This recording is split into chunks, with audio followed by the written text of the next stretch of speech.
Salut toi, j'espère que tu vas bien. Alors aujourd'hui on se retrouve donc pour une nouvelle vidéo YouTube. Alors ça fait un moment que j'en ai pas fait. En fait cette vidéo là je l'avais déjà tournée mais elle ne me convenait pas, c'était pas clair et elle me plaisait pas donc autant la refaire, c'est pas grave.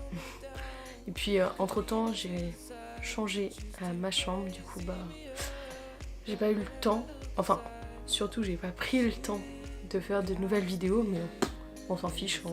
Donc aujourd'hui j'avais envie de te parler des différents types de régimes végé, c'est-à-dire le végétarisme, le pesco-végétarisme, le véganisme, l'antispécisme, le végétalisme. Bon, c'est pas dans cet ordre-là, mais t'as compris le principe. Et je voulais bien remettre tout dans les cases correctement, et je voulais t'expliquer où moi j'en étais par rapport à tout ça. Alors, on va commencer par le moins restrictif, entre guillemets. Ouais, c'est ça. On va commencer par le moins restrictif. Alors, on va parler du pesco-végétarisme. Donc, qu'est-ce que c'est un pesco-végétarien? Pesco, ça veut dire poisson, donc c'est quelqu'un qui va manger donc du poisson, mais qui ne va pas manger de la viande. Donc, techniquement, un pesco-végétarien ne va pas manger de viande, de gélatine, par exemple, mais il va manger tout ce qui est fruits de mer, mollusques et poissons. Voilà, à ne pas confondre avec un végétarien. Souvent, enfin, de ce que moi je connais bien sûr, hein, les pesco-végétariens des fois disent qu'ils sont végétariens mais qu'ils mangent du poisson. Ça permet d'éviter d'utiliser ce mot un peu bizarre qui est pesco-végétarien, mais le problème c'est que ça porte confusion vis-à-vis des personnes qui ne sont pas végétariens et qui du coup des fois font l'amalgame et se disent la personne m'a dit qu'elle est végétarienne donc je vais lui faire du poisson. C'est pas du tout la même chose. Un pesco-végétarien mange du poisson, un végétarien ne mange pas de poisson. Faire vraiment attention à ça pour éviter de se retrouver donc dans des situations un peu gênantes ou embarrassantes pour l'invité et l'autre en fait. Un végétarien, donc ça c'est le régime entre guillemets le plus connu. C'est quelqu'un qui va pas manger de viande ni de poisson, donc non plus des fruits de mer, des mollusques, de la gélatine, et techniquement un végétarien ne va pas manger du fromage avec de la présure, parce que la présure ça vient de l'estomac des bébés animaux, donc techniquement les végétariens ne mangent pas de fromage à présure. Animal, bien sûr. De toute manière, présure, c'est animal. Mais le souci, c'est que la présure, c'est quelque chose de pas très connu quand même. Donc, il y en a beaucoup qui font pas attention à ça, soit parce qu'ils ne le savent pas, soit parce qu'ils ont pas envie de se casser la tête. Voilà. Ensuite, il y a le végétalien. Alors, le végétalien, c'est le mot français pour dire vegan, mais en français, végétalien et vegan, ça veut pas dire la même chose. Un végétalien, c'est quelqu'un qui va se passer de tout produit issu de l'exploitation animale, c'est-à-dire viande, poisson, mollusques, gélatine, mais également crème, beurre, fromage, miel, etc. Enfin, la liste est longue, œufs aussi. Voilà. Donc c'est quelqu'un qui va avoir un régime végétalien. Une personne végane est une personne qui a un régime donc végétalien, mais qui en plus va bannir tout ce qui est le reste en fait de l'exploitation animale. Je m'explique. C'est-à-dire que un vegan va manger végétalien, donc on parle de régime végétarien et pas de régime vegan techniquement, mais après vu que végétalien est égal à vegan en anglais, on fait souvent l'amalgame, mais du coup un vegan donc va également bannir tout ce qui est vêtements en cuir, en laine. Il va bannir aussi les parcs d'attractions avec des spectacles d'animaux, les zoos, les aquariums, etc. Et enfin, la dernière case qui existe dans tout ça, ce sont les antispécistes. Alors, qu'est-ce que c'est un antispéciste? Un antispéciste, c'est une personne qui a un régime végétalien, qui porte les mêmes convictions qu'un vegan, c'est-à-dire ne pas apporter de vêtements d'origine animale, d'utiliser de la peau animale, de regarder des spectacles, des zoos, des cirques avec des animaux. Et en plus, c'est quelqu'un qui est engagé d'un point de vue politique, c'est-à-dire que c'est quelqu'un qui va manifester, bien que les véganes aussi puissent manifester, mais c'est quelqu'un qui est plus engagé politiquement parlant et qui va, par exemple, voter pour le parti animaliste, etc. Donc, pour résumer, être végane, c'est à l'échelle individuelle qu'on bannit l'exploitation des animaux, et l'antispécisme, c'est justement le fait de faire ça à l'échelle collective. Voilà. Donc, je répète, pesco-végétarien, végétarien, végétalien, vegan, antispéciste. Moi, c'est comme ça que je les ai classés. Libre à toi de les classer autrement. Alors, passons... Oh, je me remets bien. Passons au deuxième point de cette vidéo. Donc, mon parcours à moi. Alors, je vais pas parler de mon parcours alimentaire, etc. Je veux juste parler de mon parcours et de ma transition végétale. Alors, il faut savoir que moi j'étais quelqu'un qui mangeait beaucoup de viande avant, au moins 1 à 2 fois par jour, vraiment tous les jours, etc. C'était vraiment... en fait, en gros, s'il n'y avait pas de viande, c'est-à-dire qu'il n'y avait pas de nourriture en fait. Enfin, tu vois ce que je veux dire? C'était vraiment l'élément essentiel du plat. Je mangeais aussi beaucoup de trucs industriels, des nuggets, des cordons bleus. Cordon bleu, pire truc du monde, hein. Regardez ce qu'il y a sur l'étiquette, c'est horrible, vraiment horrible ce qu'il y a. Bon bref, donc je mangeais pas mal de trucs comme ça, des lardons avec de la crème, sur des gnocchis, enfin tu vois le genre. Bon, au-delà du fait que c'était pas bon pour la santé d'en manger autant, je me rendais pas compte que c'était complètement immonde. Enfin, vraiment, c'est pas comme si je mangeais des parties dites nobles des aliments. Je mangeais genre de... Enfin, c'est de la carcasse, hein, clairement. Voilà. Donc, j'ai toujours mangé comme ça, parce que mes parents sont des viandards, et puis bah, quand on est petit, a priori, c'est pas nous qui choisissons les menus. Donc j'étais habituée à manger comme ça. Vient le jour où je déménage pour la première fois, et que j'atterris dans une coloc à Nancy. Et donc c'était une coloc de 9 personnes, et une de mes meilleures potes de cette coloc était allemande, enfin est toujours allemande jusqu'à preuve du contraire, elle a toujours la nationalité allemande, hein. Et elle mangeait pas beaucoup de viande, genre 1 à 2 fois par semaine. Et c'est vrai que bon, au départ, moi je mangeais comme moi en fait, c'est-à-dire de la viande tous les jours, du poulet, des nuggets, des lardons, bon bref, tu vois le genre. Une fois, mes colocs ils me disaient tu manges beaucoup de viande, et bah moi j'ai taquiné, tu vois, en disant ah tu manges que des légumes, machin, bon bref, tu vois un peu, c'était un petit jeu taquin on va dire.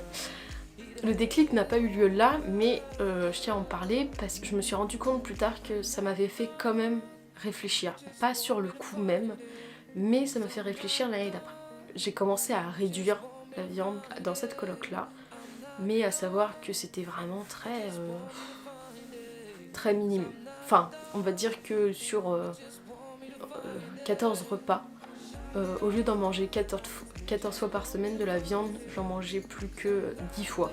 Donc bien sûr ça paraît encore énorme, mais c'était déjà pas mal, vraiment pas mal. Ensuite est arrivée l'année d'après, donc deuxième coloc, donc avec des gens omnivores aussi, dont un qui était vraiment beaucoup porté sur la viande. Puis est arrivée cette année-là ma meilleure amie qui du coup avait changé de parcours, donc elle était arrivée 1 an plus tard dans ses études supérieures, et elle a atterri donc à la fac de Nancy aussi. Donc on n'était pas dans la même fac, mais on était dans la même ville. Ce qui fait que on s'est vu pas mal de fois quand même dans l'année, et il se trouve que elle était végétarienne depuis déjà quelques années. Ce qui veut dire qu'à chaque fois qu'on faisait des repas coloc plus mon amie, on faisait toujours une partie sans viande, du coup sans poisson, donc aussi. Et c'est vrai qu'en discutant avec elle, en voyant ce qu'elle mangeait, etc., ça m'a fait réfléchir vraiment en fait. Je pense que l'année d'avant, ça m'avait fait cheminer vers tout ça en fait. Ça m'a fait cheminer vers le fait que j'étais plus ouverte d'esprit par rapport à ça. parce que je pense vraiment que si j'avais pas eu cette année avec les colocs allemands qui mangeaient pas beaucoup de viande et tout, j'aurais peut-être pas eu cette réflexion là. Tu vois ce que je veux dire? Enfin, ça m'a permis de commencer la déconstruction vis-à-vis de la viande et vis-à-vis de ce qu'on mettait dans l'assiette pour manger justement. Et ce qui s'est passé, c'est que bon, elle venait souvent à la maison, on faisait des plats végétariens pour elle, soit on faisait juste une partie végétarienne pour elle, soit on faisait de temps en temps, mais c'était rare hein, quand même, un plat végétarien entièrement pour tout le monde. Et puis donc des fois j'allais chez elle, donc elle vivait seule dans son appartement, et du coup je mangeais végétarien chez elle en fait. Et je me suis rendu compte qu'il y avait plein de produits, même en tant qu'omnivore, que je n'avais jamais goûté. Le tofu, j'avais jamais goûté. Le seitan, j'avais jamais goûté. Qu'est-ce que j'avais jamais goûté d'autre? Tout ce qui est yaourt végétaux. Enfin, il y a tellement une multitude de choses qui existent et que je ne connaissais pas, que j'ai vraiment été étonnée. Et donc j'ai commencé à manger comme ça chez elle. Après, à la coloc, j'ai continué à diminuer un peu mes apports en viande et en poisson. Voilà. Donc ça m'a fait vraiment réfléchir. Et en avril, j'ai déménagé donc, dans les montagnes pour faire un stage. Et je me suis retrouvée dans une coloc, mais j'étais toute seule. Je m'ennuyais beaucoup. En fait, je pense que c'est grâce à cet ennui-là aussi que j'ai pu prendre le temps de me renseigner. Et du coup, je me suis beaucoup renseignée sur la souffrance animale, sur les tics que ça engendrait, sur quels étaient les avantages et les inconvénients à arrêter la viande et le poisson, quelles étaient les éventuelles carences, quelle était la manière dont on pouvait associer les éléments entre eux pour assimiler au maximum tout ce qui était vitamines, minéraux, etc. Et du jour au lendemain, j'ai décidé d'arrêter de manger de la viande et du poisson. Donc je suis devenue végétarienne. Alors, faut savoir qu'il me restait des poissons dans le congélateur, genre des poissons panés, hein, rien de ouf, et peut-être un morceau de viande. Je les ai pas jetés, je les ai mangés tranquillement. En fait, ma décision a été prise par exemple, je sais même plus quand c'était, par exemple un lundi ou un dimanche. Ça devait être un dimanche vu que je m'ennuyais, donc ça devait être un dimanche. Et disons que même si mon choix de végétarisme était fixé, j'ai quand même mangé les deux poissons qui me restaient et puis la viande qui me restait. Et du coup, dans la semaine quoi. Mais mon choix était quand même fixé et en fait, pour moi, c'était quand même plus important sur le coup de penser à ne pas gâcher que de penser à la souffrance animale et à l'éthique. Parce que ça faisait 19 ans que je mangeais de la viande et du poisson. J'avais 2 pavés de poisson dans mon congélateur. C'était acheté, les animaux étaient déjà morts. Et sincèrement, entre guillemets, je me suis fait la réflexion. Un de plus, en moins, c'est triste, mais ça se trouvera rien du tout. Donc j'ai mangé ces trucs là et ensuite j'ai fait des expériences. Alors comment dire, j'ai d'abord commencé à essayer les yaourts végétaux. Donc j'ai essayé plusieurs types, au soja, au coco, à l'amande, au riz, etc. Donc j'ai fait plein d'expériences, c'était vraiment trop cool. Il y a des yaourts que j'ai détestés, des yaourts que j'ai adorés. Pareil, j'ai commencé à manger du tofu. Au départ j'ai pas aimé du tout. Mais puis au final, au fur et à mesure, non, j'aime bien le tofu. En fait, il faut bien choisir la marque, bien le cuisiner, mais sinon, c'est super bon. Donc j'ai fait plein d'expériences culinaires, entre guillemets. Mais j'avais un souci qui était que quand j'étais invitée chez des gens ou que j'allais dans ma famille, j'osais pas dire que je mangeais pas de viande et de poisson. Et du coup, je me forçais à en manger, tu vois. Et ça me posait vraiment problème parce que, au fond de moi, je savais que je ne voulais pas en manger. En fait, c'était plus du soit diplomate, soit politiquement correct et fais pas de vagues. En gros, c'était un peu ce credo-là que j'avais pris. Sauf que au final, je me forçais plus qu'autre chose.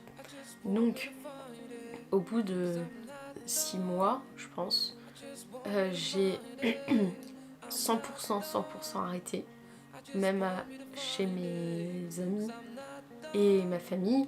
Alors ma famille ne voulait pas le comprendre, du coup ce que je faisais c'est que je mettais la viande dans la... En fait mes parents me mettaient de la viande dans l'assiette et ce que je faisais c'est que je le mettais dans l'assiette de mon frère qui s'en donnait à cœur joie de le manger, donc on faisait comme ça.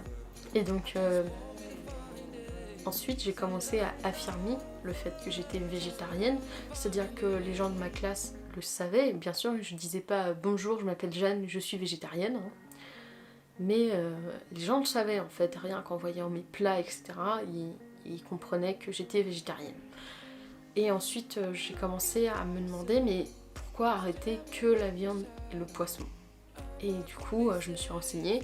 Et en fait, les autres sous-produits en fait, de l'exploitation animale sont aussi horribles que pour l'industrie de la viande en fait.